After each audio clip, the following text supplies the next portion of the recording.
ایک لڑکا، ایک بینچ اور ایک ایسا سوال جس نے اس کی پوری زندگی ہلا کر رکھ دی۔ اگر آپ کے پاس صرف ایک سال باقی ہوتا تو آپ کیا بدل دیتے؟ یہ کہانی اسی سال کے جواب میں چھپی ہے۔ شہر کے اس پرانے پارک میں شام ڈھلنے والی تھی۔ درختوں کے پتے ہلکی ہوا میں سرگوشیاں کر رہے تھے اور سورج آہستہ آہستہ افق کے پیچھے چھپنے کی تیاری میں تھا۔ اسی پارک کے ایک کونے میں ایک پرانی سی لکڑی کی بینچ پر 22 سالہ عمر بیٹھا تھا۔ اس کی آنکھوں میں تھکن تھی، مگر یہ تھکن جسم کی نہیں، روح کی تھکن تھی۔ عمر نے چند دن پہلے اپنی نوکری چھوڑ دی تھی۔ اس کا خواب تھا کہ وہ اپنا کاروبار شروع کرے، مگر 3 بار ناکامی کا منہ دیکھ کر وہ رک گیا۔ گھر والے مایوس تھے، دوست ساتھ چھوڑ گئے تھے، اور اب اس کے دل میں صرف ایک ہی خیال تھا، شاید میں کبھی کچھ نہیں بن سکتا۔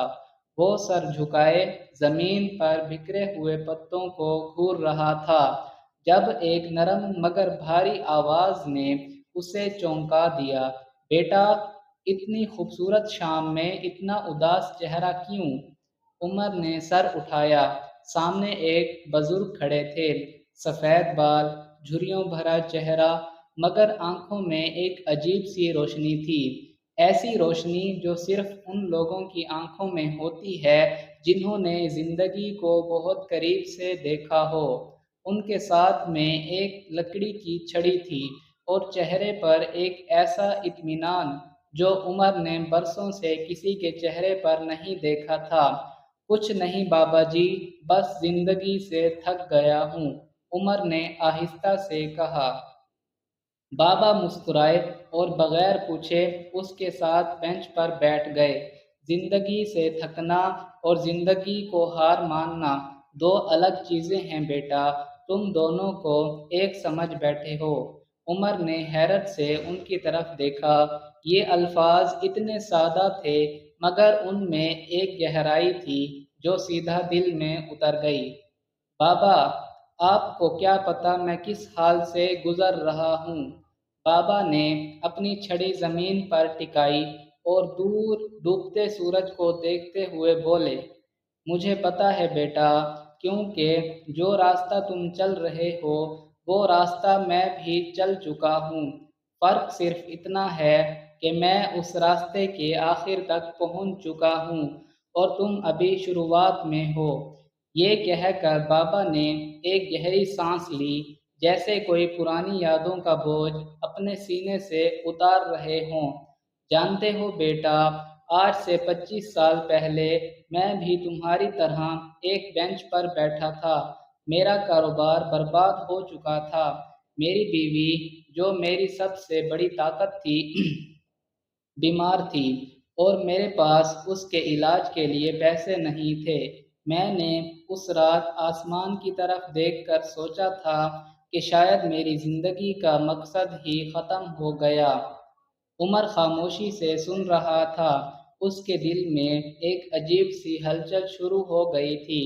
پھر کیا ہوا بابا جی؟ اس نے پوچھا۔ اس کی آواز میں ایک دلچسپی جاگ اٹھی تھی۔ بابا مسکرائے، مگر اس بار ان کی مسکراہٹ میں درد کی ایک ہلکی سی جھلک تھی۔ اس رات ایک بوڑھا مزدور میرے پاس آیا، اس کے ہاتھ محنت سے سخت ہو چکے تھے، کپڑے پھٹے ہوئے تھے، مگر اس کی آنکھوں میں وہی روشنی تھی جو شاید آج تمہیں میری آنکھوں میں نظر آ رہی ہو۔ اس نے مجھ سے صرف ایک جملہ کہا اور وہ جملہ میری پوری زندگی بدل گیا۔ عمر نے بے چینی سے پوچھا، کیا کہا اس نے؟ بابا نے آہستہ سے کہا، اس نے کہا، جو درخت طوفان میں جھک جاتا ہے وہی زندہ رہتا ہے، جو اکڑا رہتا ہے وہ ٹوٹ جاتا ہے۔ یہ الفاظ فضا میں کچھ دیر کے لیے معلق رہ گئے۔ عمر نے یہ جملہ اپنے دل میں کہیں گہرائی تک محسوس کیا۔ میں نے اس رات یہ سیکھا بیٹا کہ ناکامی زندگی کا خاتمہ نہیں، بلکہ زندگی کا امتحان ہے، اور امتحان دینے والا ہی کامیاب ہوتا ہے، امتحان سے بھاگنے والا نہیں۔ عمر کی آنکھوں میں نمی آ گئی۔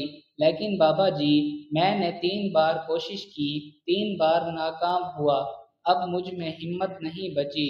بابا نے اس کے کندھے پر ہاتھ رکھا۔ اس کے ہاتھ کی گرمائش میں ایک عجیب سا سکون تھا۔ بیٹا، 3 بار گرنا ہار نہیں ہے۔ ہار تب ہوتی ہے جب تم چوتھی بار کھڑے ہونے سے انکار کر دو۔ زندگی تمہیں یہ نہیں پوچھتی کہ تم کتنی بار گرے، زندگی یہ پوچھتی ہے کہ تم کتنی بار اٹھے۔ عمر خاموش بیٹھا رہا۔ اس کے ذہن میں اس کی تینوں ناکامیاں گھوم رہی تھیں، مگر پہلی بار اس نے یہ ناکامیاں شکست نہیں بلکہ سبق محسوس کیں۔ بابا نے بات جاری رکھی، میں نے اپنے کاروبار کو دوبارہ کھڑا کیا بیٹا، لیکن اس بار پہلے سے مختلف طریقے سے۔ میں نے اپنی پچھلی غلطیوں سے سیکھا، انہیں چھپایا نہیں۔ اور جانتے ہو سب سے بڑی بات کیا تھی؟ کیا بابا جی؟ میں نے اپنی بیوی کا ہاتھ نہیں چھوڑا۔ جب سب کچھ چھوٹ گیا تب بھی میں نے اس کے ساتھ کھڑے رہنے کا فیصلہ کیا، اور اس نے مجھے وہ حوصلہ دیا جو دنیا کی کوئی دولت نہیں دے سکتی تھی۔ ایک دن اس نے مجھ سے کہا تھا، محنت اور ہمت دونوں ایک ساتھ چلتے ہیں۔ جہاں محبت ہو وہاں ہمت خود بخود جنم لیتی ہے۔ عمر کے ذہن میں اچانک اپنی ماں کا چہرہ آیا، جو ہر ناکامی کے بعد بھی اس کے لیے دعا کرتی اور اس کا حوصلہ بڑھاتی۔ اس نے محسوس کیا کہ وہ اپنی ماں کی محبت کو نظر انداز کر کے صرف اپنی ناکامیوں پر رو رہا تھا۔ بابا جی، تو کیا کہنا آپ جانتے ہیں کہ مجھے دوبارہ کوشش کرنی چاہیے؟ بابا نے سر ہلایا، مگر ان کے چہرے پر ایک سنجیدگی آ گئی۔ کوشش کرنا کافی نہیں بیٹا، صحیح طریقے سے کوشش کرنا ضروری ہے۔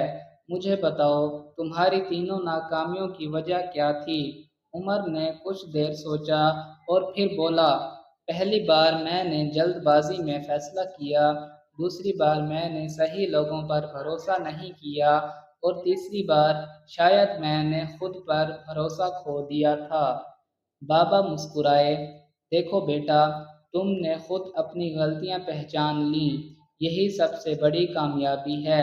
جو انسان اپنے غلطیوں کو پہچان لے وہ آدھی جنگ جیت چکا ہوتا ہے۔ انہوں نے ایک لمبی سانس لی اور آسمان کی طرف دیکھا، جہاں تارے آہستہ آہستہ نمودار ہونے لگے تھے۔ بیٹا، زندگی ایک دریا کی طرح ہے۔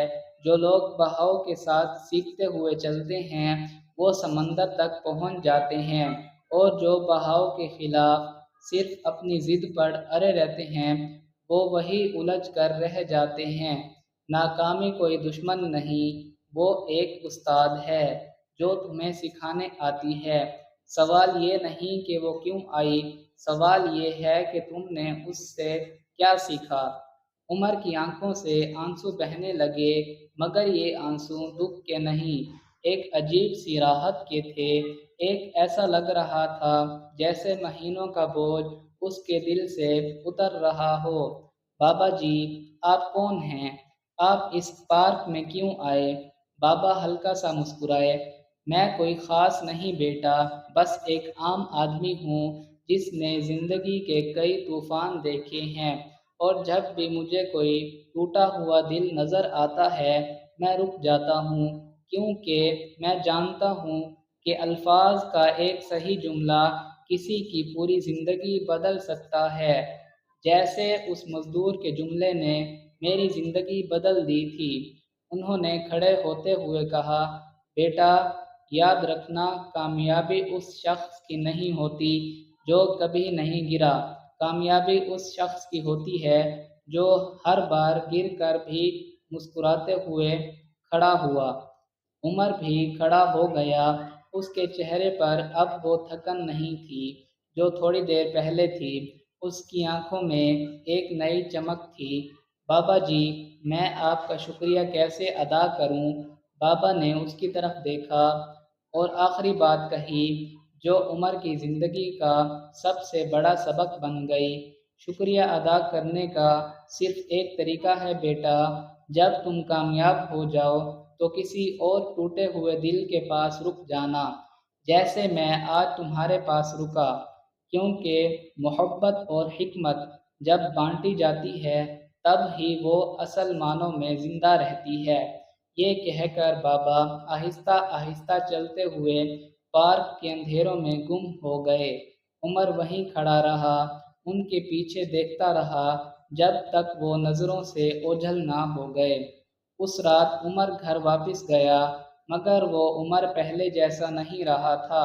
اس نے اپنی ماں کے پاس بیٹھ کر پہلی بار کھل کر بات کی۔ اس نے اپنی غلطیاں تسلیم کیں، اپنے خوف بیان کیے اور پھر ایک نیا فیصلہ کیا۔ چوتھی بار کوشش کرنے لگا، مگر اس بار سیکھ کر، صبر کے ساتھ اور خود پر بھروسہ کر کے۔ اگلے 2 سال عمر نے محنت کی، ناکامیوں نے پھر بھی اس کا راستہ روکنے کی کوشش کی، مگر اس بار اس نے ہار نہیں مانی۔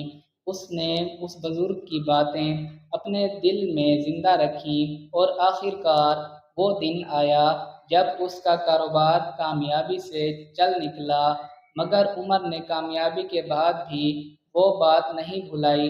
ہر ہفتے وہ اسی پارک میں جاتا، اسی بینچ پر بیٹھتا اور کسی نہ کسی ٹوٹے دل کو حوصلہ دیتا۔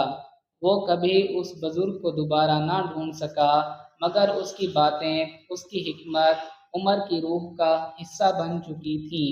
دوستو، یہ کہانی صرف عمر کی نہیں، یہ ہم سب کی کہانی ہے۔ ہم سب زندگی میں کسی نہ کسی موڑ پر اس بینچ پر بیٹھے ہوتے ہیں، ٹوٹے ہوئے، تھکے ہوئے، ہار ماننے کے قریب۔ مگر یاد رکھیں، ناکامی خاتمہ نہیں، ایک استاد ہے۔ گرنا شرمندگی نہیں، سیکھنے کا عمل ہے۔ اور اصل کامیابی وہ نہیں جو تمہیں کبھی گرنے نہیں دیتی، اصل کامیابی وہ ہے جو تمہیں ہر بار گر کر دوبارہ کھڑا ہونا سکھاتی ہے۔ آج اگر آپ میں بھی کسی مشکل وقت سے گزرے ہیں تو یاد رکھیں، یہ اندھیرا مستقل نہیں، ہر رات کے بعد صبح آتی ہے، ہر ناکامی کے بعد ایک نیا موقع۔ بس شرط یہ ہے کہ آپ چوتھی بار کھڑے ہونے سے انکار نہ کریں۔ اگر یہ کہانی آپ کے دل کو چھو گئی، اگر اس نے آپ کے اندر ایک نئی امید جگائی، تو حکمت آواز کو سبسکرائب کریں تاکہ ہم ایسی ہی مزید دل چھو لینے والی کہانیاں آپ تک پہنچاتے رہیں، کیونکہ کبھی کبھی ایک کہانی کسی کی پوری زندگی بدل دیتی ہے۔